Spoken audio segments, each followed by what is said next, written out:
வணக்கம், இது நம்ம பாலிட்டி ஹப். நான் உங்கள் அஞ்சு.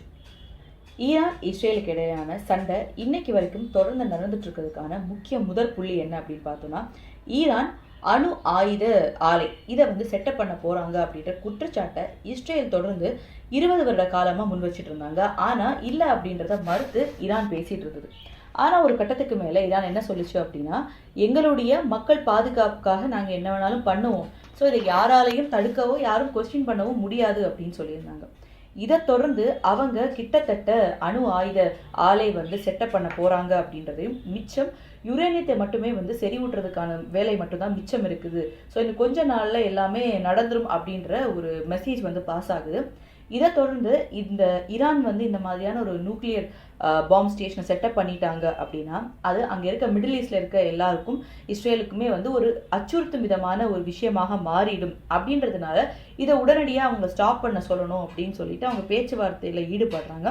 ஆனால் அந்த பேச்சுவார்த்தை சரியாக போய் முடியல அப்படின்றதுனால இவங்க தாக்குதலை முன்னெடுத்து வைக்கிறாங்க. இஸ்ரேல் ஈரான் மேலே தாக்குதல் பண்ணுறாங்க. அதை தொடர்ந்து ஈரான் என்ன பண்றாங்க அப்படின்னா, அவங்களும் பதில் தாக்குதல் பண்றாங்க. இந்த போர் அப்படின்றது 12 நாட்கள் நடக்குது. ஸோ அமெரிக்கா என்ன பண்ணுது அப்படின்னா, அந்த டைம் இந்த நான் சொல்றேன் அந்த ஜூன் 2025 அந்த டைம்ல அமெரிக்கா அவங்களுடைய விமானப்படையா இருக்கட்டும், அவங்களுடைய அந்த B2 பாம்பர் இதை எல்லாமே உள்ள இறக்கி அவங்க அந்த நியூக்ளியர் பாம்பை தகர்க்கிறாங்க அந்த ஸ்டேஷனை. ஸோ ட்ரம்ப் அவர்கள் என்ன சொல்லிட்டாங்க அப்படின்னா, அந்த தரமட்டம் ஆக்கிட்டோம், நாங்கள் அழிச்சிட்டோம் இதை அப்படின்னு சொல்லிடுறாங்க.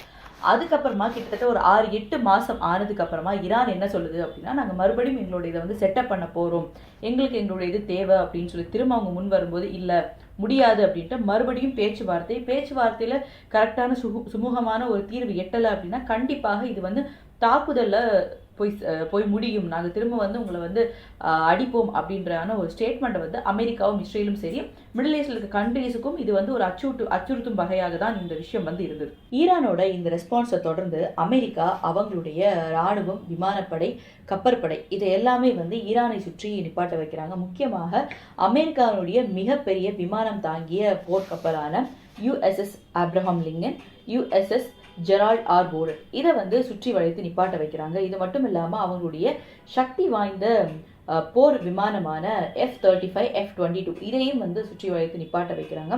இதை தொடர்ந்து ஒமான் என்ன சொல்றாங்க அப்படின்னா, நீங்க ஒரு மத்தியஸ்தலம் பண்றாங்க. ஒமான் மத்தியஸ்தலம் பண்ணி ஒரு பேச்சுவார்த்தை பண்ணி சுமூகமா இதை முடிக்கலாம் அப்படின்னு சொல்றாங்க. அதை தொடர்ந்து அமெரிக்காவும் ஈரானுக்குமான அந்த பேச்சுவார்த்தை அப்படின்றது 3 கட்டங்களாக நடைபெற்றது. இல்ல முதல் 2 கட்டத்திலேயே நல்ல இம்ப்ரூவ்மெண்ட் தெரியுது அப்படின்ற மாதிரியாக சொல்லப்பட்டது. பேச்சுவார்த்தை சுமூகமாக இருக்குது, ஒரு கிவ் அண்ட் டேக் இருக்கு அப்படின்ற மாதிரி. ஆனா 3வது பேச்சுவார்த்தையானது பிப்ரவரி 26ஆம் தேதி நடந்தப்போ அது சுமூகமான ஒரு நிலை எட்டவில்லை அப்படின்றது தெரிய வந்தது. அப்பதான் இவங்க இல்லை, நாங்கள் திரும்ப ரிட்டாலியேட் பண்ணுவோம், நாங்கள் திரும்ப அடிப்போம், அவங்கள மறுபடியும் தாக்குதல் நடத்துவோம் அப்படின்னு சொல்லியிருந்தாங்க. ஏன் அப்படின்னா, அமெரிக்கா வைத்த 3 முக்கியமான விஷயங்களை அவங்க ஏற்றுக்கல அப்படின்றதுனால. ஒன்று என்ன அப்படின்னா, நீங்கள் இந்த அணு ஆயுத ஆலையை ஸ்டாப் பண்ணணும் அப்படின்றது, அடுத்து நீங்களுடைய அந்த ஏவுகணை தயாரிப்பு அப்படின்றது, 3வதாக முக்கியமான விஷயம் என்ன அப்படின்னா, நீங்கள் அந்த ஹஸ்புல்லா, ஹவுத்திகள், அதுக்கப்புறமா சிரியாவின் ஆயுதப்படையாக இருக்கட்டும், இந்த ஹமாஸா இருக்கட்டும், இவங்களுக்கு நீங்கள் ஆதரவு தெரிவிக்கிறது, அவங்களுக்கான இந்த ஃபண்டை கொடுக்கறது, இந்த விஷயங்களை நீங்கள் நிப்பாட்டணும் அப்படின்னு கேட்டிருந்தாங்க. ஆனால் ஈரான் நாங்கள் இதை வேணா கொஞ்சமாக குறைக்கிறோம், இல்லை அதனுடைய பலத்தை இது பண்ணுறோம் அப்படின்றத தாண்டி எங்களால் அதை ஸ்டாப் பண்ண முடியாது அப்படின்னு சொன்னாங்க. இந்தியாவும் நம்ம 0 டாலரன்ஸ் டு டெரரிசம் அப்படின்னு சொல்லியிருக்கோம். ஸோ அந்த மாதிரியான அமைப்புகளுக்கு நீங்கள் ஃபண்ட் பண்ணுறது அப்படின்ற ஸ்டாப் பண்ணுன்றதை அமெரிக்காவும் கேட்டிருந்தாங்க. அவங்க அதுவும் முடியாது அப்படின்றது சொன்னதுனால பேச்சுவார்த்தை சுமூகமாக எட்டவில்லை. அதை தொடர்ந்து இவங்க தாக்குதலை முன்னெடுத்து வைக்கிறாங்க அமெரிக்கா, இஸ்ரேல் தரப்புல. அதுல ஈரான் மேல பல விதத்துல தாக்குதல் நடக்குது. ஈரானும் திரும்ப அவங்களும் பதில் தாக்குதல் அப்படின்றத பண்றாங்க. அதுக்கப்புறமா ட்ரம்ப் அவர்கள் ஒரு வீடியோ ஒன்று ரிலீஸ் பண்றாரு. அதுல அவர் என்ன சொல்றாரு அப்படின்னா, ஒரு மிகப்பெரிய ஒரு விஷயம், ஒரு மிகப்பெரிய தாக்குதல் முன்னோக்கி இருக்குது, வரப்போகுது அப்படின்ற மாதிரி சொல்லியிருந்தாரு. என்ன அப்படின்னா, கடந்த 47-49 வருஷமா அமெரிக்காவை அழிக்கணும் அப்படின்னு சொல்லிட்டு ஈரான் பல விதத்துல முன்னெடுத்து வந்துட்டு இருக்காங்க. நாங்க நல்லா இருக்கிறது அவங்களுக்கு பிடிக்கல அப்படின்ற மாதிரியும், நாங்க அதனால கண்டிப்பாக ஈரானுடைய இந்த ஏவுகணைகள் தயாரிக்கிற அந்த ஒரு தொழில் நிலையம் இருக்கும் இல்லையா, அதையே நாங்கள் அழிச்சிடுவோம், தகர்த்திடுவோம் அப்படின்ட்டு ட்ரம்ப் அவர்கள் சொல்லியிருந்தாரு. ஏன்னா ஈரானுடைய ஒவ்வொரு நடவடிக்கையும் எல்லா விஷயமே எங்களுக்கு அச்சுறுத்தும் விதமாக இருக்குது அப்படின்றதுனால தான் நாங்கள் இந்த தாக்குதலே பண்ணுறோம் அப்படின்னு சொல்லியிருந்தாங்க. அது மட்டும் இல்லாமல் ஈரான் மக்களுக்கு என்ன சொல்லியிருந்தாரு அப்படின்னா, மக்களுக்கு தான் லாஸ்ட் சான்ஸ், உங்களுக்கு வந்து நாங்க இதுலேருந்து மீட்டு உங்களுடைய அரசை வந்து உங்க கையில நாங்க வந்து உங்களுக்கு கொடுக்க போறோம் அப்படின்றத வந்து சொல்லியிருப்பாரு. அதுல ஈரான் மக்களுக்கு ட்ரம்ப் அவர்கள் ஒரு மெசேஜ் கொடுத்திருப்பாரு. என்ன அப்படின்னா, இந்த ஆட்சியை வீழ்த்தி இந்த அரசை வந்து உங்க கையில நாங்க கொடுத்துறோம் மக்களே அப்படின்றது, உங்களுடைய ஃப்ரீடம் வந்து உங்களுக்கு திரும்பவும் வந்து கிடைக்கும் அப்படின்றது ஈரானுடைய மக்களுக்கு ட்ரம்ப் அவர்கள் கொடுத்த ஒரு மெசேஜாக வந்து இருந்தது.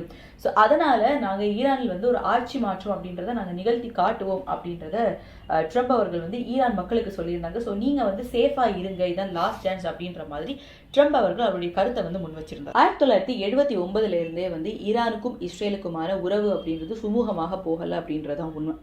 1979 பெஹல்விகள் வந்து அமெரிக்கா விட்டு வெளில போனதுக்கு அப்புறமா தான் வந்து நம்ம பார்க்குறோம் அயத்துல்லா அல் கமேனி அவர்கள் வந்து இஸ்லாமிக் ரிப்பப்ளிக் ஆஃப் ஈரானை வந்து தோற்றுவிக்கிறாரு.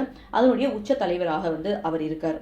அதுக்கப்புறமா வந்து ஈரானுடைய இந்த செயல்பாடுகள் எல்லாம் இஸ்ரேலுக்கு மட்டும்தான் அச்சுறுத்தலாக இருக்கான்னு பார்த்தா இல்லை, மிடில் ஈஸ்ட்டுக்கும் இது வந்து ஒரு அச்சுறுத்தலாக தான் இருக்குது. ஈரான் இந்த மாதிரியான ஒரு தாக்குதலை வந்து நடத்துறது அப்படின்றதும் இந்த மாதிரியான விஷயங்களை வந்து அவங்க நாட்டுக்குள்ளே பண்ணுறாங்க அப்படின்றது.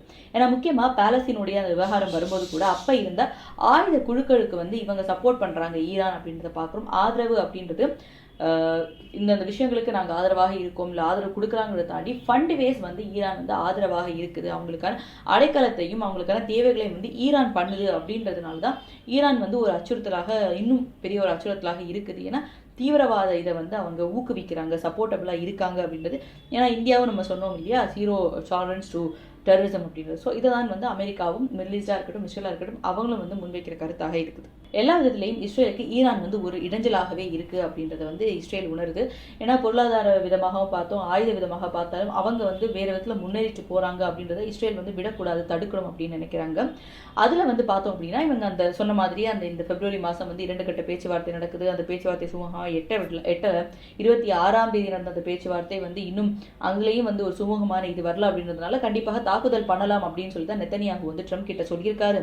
ட்ரம்ப் அவர்கள் தான் இல்லை இன்னும் ஒரு சான்ஸ் கொடுப்போம் நம்ம அப்படின்னு சொன்னதாக நம்ம ஒயிட் ஹவுஸ்ல இருக்கும் அதிகாரிகள் வந்து வெளியில வந்து பிரஸ் கிட்ட சொல்றாங்க. இல்லை நெத்தனியாகு அப்பவுமே வந்து ஸ்ட்ரைக் பண்ணணும்னு சொன்னாரு, ஆனால் ட்ரம்ப் தான் ஒரு சான்ஸ் கொடுக்கலாம் அப்படின்னு சொன்னதாக ஒயிட் ஹவுஸ் அதிகாரிகள் வந்து பிரஸ்ல வந்து பேசியிருந்தாங்க. இது மட்டும் இல்லாம ஈரான் வந்து அமெரிக்காவை தாக்கணும் இல்லையா, ஸ்ட்ரைக் பண்ணணும் அப்படின்றதுனால யூஎஸ் உடைய பேசஸை வந்து அடிக்கிறாங்க. யூஎஸ் உடைய பேஸ் வந்து மிடில் ஈஸ்ட்ல இருக்கிறது, சவுதியா இருக்கட்டும், பஹ்ரைன், கத்தர், இது மாதிரியான நாடுகள். முக்கியமா துபாய் அப்படின்றது சேஃபஸ்டான ஒரு கண்ட்ரி அப்படின்னு சொல்லும்போது துபாயிலையும் இந்த அட்டாக் அப்படின்றது நடந்திருக்கு அப்படின்றதுனால அங்கே இருக்கும் மிடில் ஈஸ்ட்ல இருக்கவங்களும் வந்து எங்க மேல நீங்க வந்து அடிச்சிட்டீங்க, திரும்ப எங்கள் சேஃப்டிக்காக நாங்களும் திரும்ப அடிப்போம் அப்படின்னு சொல்லி இன்னைக்கு இஸ்ரேல் அமெரிக்கா மட்டும் இல்லாமல் மிடில் ஈஸ்டில் இருக்க கண்ட்ரிஸ் கூட இவங்களுக்கு எதிராக தான் இருக்குது அப்படின்னு பார்க்குறோம். அண்ட் இந்தியாவும் என்ன நிலைப்பாடு எடுத்திருக்காங்க அப்படின்னா, ஈரான் வந்து மிடில் ஈஸ்ட் கண்ட்ரிஸ் மேலே தாக்குதல் நடத்துனது சரியான விஷயம் கிடையாது அப்படின்னு இந்தியாவும் அதை வந்து நிராகரிச்சிருக்காங்க. அவங்களுக்கான சப்போர்ட்டை இந்தியா வந்து ஈரானுக்கு கொடுக்கல அப்படின்றதையும் வெளிப்படையாக இந்தியா சொல்லியிருக்கு.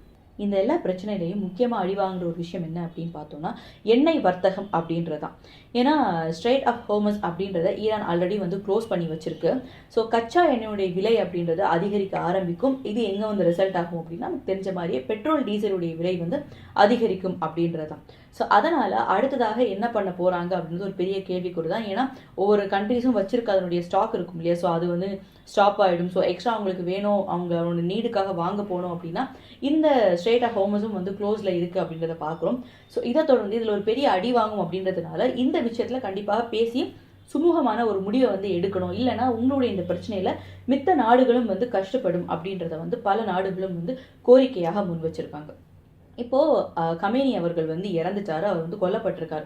இப்போ அவருடைய இடத்துல யார் இருக்காங்க அப்படின்னு பார்த்தோன்னா ஈரான்ல மூத்த மதகுருவான அயத்துல்லா அராபி அவர்கள் தான் வந்து, அவருக்கு 67 வயசு. அவர் தான் இப்போ தற்காலிக உச்ச தலைவராக இருக்கிறாரு. ஈரானுடைய அரசியலமைப்பு படி 111 இதன் அடிப்படையில் கவர்னர், சீஃப் ஜஸ்டிஸ், அப்புறமா அராபி அவர்கள், இவங்க இத்தனை பேரும் தான் சேர்ந்து இனிமேல் வந்து ஆட்சியை வந்து பார்க்க போகிறாங்க. ஆட்சியில் என்ன வேணும், என்ன நடக்கணும் அப்படின்றத இவங்க தான் முடிவெடுக்க போகிறாங்க. ஏன்னா எப்போவுமே வந்து ஈரானில் ஒருத்தர் போயிட்டாரு அப்படின்னா அடுத்தது யார் வந்து சக்ஸஸராக இருப்பாங்க அப்படின்றதுல அவங்க ஆல்ரெடி அந்த தீர்மானத்தை வந்து எடுத்திருப்பாங்க அப்படின்றதான் அங்கே இருக்கும் நிலை. ஸோ ஈரான் இஸ்ரேல் அமெரிக்காவை தாக்குறதுல யூஎஸ் பேசஸை அடிக்கணும்னு சொல்லிட்டு மிடில் ஈஸ்டாக இருக்கட்டும், பிரான்ஸ், இட்டாலி, இவங்க மேல எல்லாமே வந்து அட்டாக் நடந்திருக்கிறதுனால பிரான்ஸ், ஜப்பான் எல்லாமே என்ன சொல்லியிருக்காங்க அப்படின்னா, நாங்க திரும்ப தாக்குதல் பண்றதுக்கு நாங்க ரெடியா இருக்கோம். எங்களுடைய எல்லாமே வந்து நாங்க எங்கெங்க எதை நிப்பாட்டணுமோ அதை அங்க நிப்பாட்டி வச்சிருக்கோம். ஸோ நாங்களும் ஸ்ட்ரைக் பண்றதுக்கு ரெடியா தான் இருக்கோம் அப்படின்றத சொல்லியிருக்காங்க. இந்த நேரத்துல இந்தியர்களா நம்ம பார்க்கக்கூடிய ஒரு விஷயம் என்ன அப்படின்னு பார்த்தோம்னா, ஈரான் இந்த தாக்குதல் நடத்தும் போது மிடில் ஈஸ்டா இருக்கட்டும், துபாயா இருக்கட்டும், எல்லா நாடுகள் மேலேயும் அட்டாக் பண்ணியிருக்காங்க, அட்டாக் நடந்திருக்கு அப்படின்றப்போ இந்தியாவுக்கும் பாகிஸ்தானுக்கும் ஆபரேஷன் சிந்தூர் நடக்கும்போது ஏன் இந்தியாவில் இருக்கும் மக்களுக்கு எந்த ஒரு அச்சுறுத்தலும் இல்லாம நம்ம சேஃபா இருக்கணும்னா அதுக்கு காரணம் நம்மளுடைய ஏர் டிஃபென்ஸா இருக்கட்டும், நம்மளுடைய ராணுவமா இருக்கட்டும், நம்மளுடைய பிரதமர், நம்மளுடைய வெளியுறவுத்துறை அமைச்சர் ஜெய்சங்கர் அவர்களா இருக்கட்டும், நம்மளுடைய ஆலோசகராக இருக்கும் அஜித் தோவல் அவர்களா இருக்கட்டும். ஸோ இவங்க எல்லாருமே தான் அதுக்கு காரணம். அது முக்கியமாக இந்தியா நம்ம வாங்குறதா இருக்கட்டும், நம்ம பண்றதா இருக்கட்டும், நம்மளுடைய ஏர் டிஃபென்ஸை வந்து ரொம்ப பாதுகாப்பான விதத்துல இந்தியா வச்சிருந்ததுனால தான் இந்தியாவில் இருக்கும் மக்கள் நம்ம பாதுகாப்பா இருந்தோம். ஸோ மித்த நாடுகளை கம்பேர் பண்ணி பார்க்கும்போது இந்தியா அன்னைக்கு அந்த ஆபரேஷன் சிந்தூர் நடக்கும்போது நம்ம மக்கள் எந்த அளவுக்கு சேஃபாக இருந்தோம் அப்படின்றதுனால நம்ம கண்டிப்பா நம்மளுடைய கவர்னன்ஸையும் நம்மளுடைய கவர்மெண்ட்டையும் அபிஷியல்ஸையும் நம்ம கண்டிப்பா தேங்க் பண்ணி தான் ஆகணும் அப்படின்ற ஒரு விஷயத்த இந்தியர்கள் பலரும் வந்து இங்க முன்னெடுத்து வைக்கிறாங்க. நம்ம தமிழகத்துல இருக்கும் பல அரசியல் தலைவர்கள் வந்து இங்க சிந்தூர்ல வந்து பிரச்சனை நடந்தப்போ எல்லாரும் இப்போ திரைத்துறையில இருக்கவங்களா இருக்கட்டும் பலரும் வந்து என்ன வச்சாங்க அப்படின்னா, ஐயோ வேணாம், சண்டைக்கெல்லாம் நம்ம போக வேணாம், இது வந்து சுமூகமா பேசி முடிச்சிடலாம் அப்படின்ற மாதிரி இருந்தாங்க. ஆனா இன்னைக்கு ஈரான் மேல இந்த மாதிரி தாக்குதல் நடந்ததுக்கு அப்புறமா வந்து காமேனி அவர்கள் கொல்லப்பட்டதுக்கு அப்புறமா சிறுபான்மையினர் வாக்க வாங்கணும் அப்படின்றதுக்காக பலரும் வந்து எப்படி நீங்க அடிக்கலாம், யூஎஸ் வந்து கண்டனம் தெரிவிக்கணும், யூஎஸ் மேல திரும்ப வந்து இந்தியா வந்து இதுக்கு ஒரு இதை வந்து கொண்டு வரணும், இந்தியா திரும்ப அவங்களை அடிக்கணும், இந்தியா அவங்களோட கருத்தை இதுல முன் வைக்கணும், இந்தியாவும் இதை அப்போஸ் பண்ணணும் அப்படின்ற கருத்துக்களை வந்து முன்னெடுத்து வச்சிருக்காங்க. முக்கியமா பார்த்தோம் அப்படின்னா திருமாவளவன் அவர்கள் வந்து யூஎஸ் எம்பசி முன்னாடி போய் போராட்டம் நடத்ததா இருக்கட்டும், அவங்களுடைய எதிர்ப்பை தெரிவிச்சதா இருக்கட்டும், அதை தாண்டி யூஎஸ் எம்பசி முன்னாடி போய் பலரும் வந்து அவங்களுடைய எதிர்ப்பு போராட்டத்தை எல்லாமே வந்து தெரிவிக்கிறாங்க. இது வந்து ஈரான்ல நடந்ததுனால இல்லை, இது ஒரு மத அரசியல், அதாவது ஒரு சிறுபான்மை வாக்குக்காக தான் இந்த விஷயங்கள் எல்லாமே பண்றாங்க அப்படின்ற குற்றச்சாட்டை பலரும் இங்க வந்து முன் வச்சுட்டு இருக்காங்க. ஏன் நமக்கு இங்க ஒரு விஷயம் ஆபரேஷன் சிந்தூர் நடக்கும்போது இந்த அளவுக்கு யாரும் எதையும் பண்ணதை நாங்க பார்க்கலையா, ஆனா இப்ப மட்டும் ஏன் எல்லாரும் வந்து பண்றீங்க? ஸோ இங்க மக்களுடைய உயிர் இந்தியர் அப்படின்றதா முக்கியமா, இல்ல உங்களுடைய வாக்கரசியல் தான் முக்கியமா அப்படின்ற கருத்தை பலரும் வந்து இங்க முன் வச்சுட்டு இருக்காங்க. நன்றி.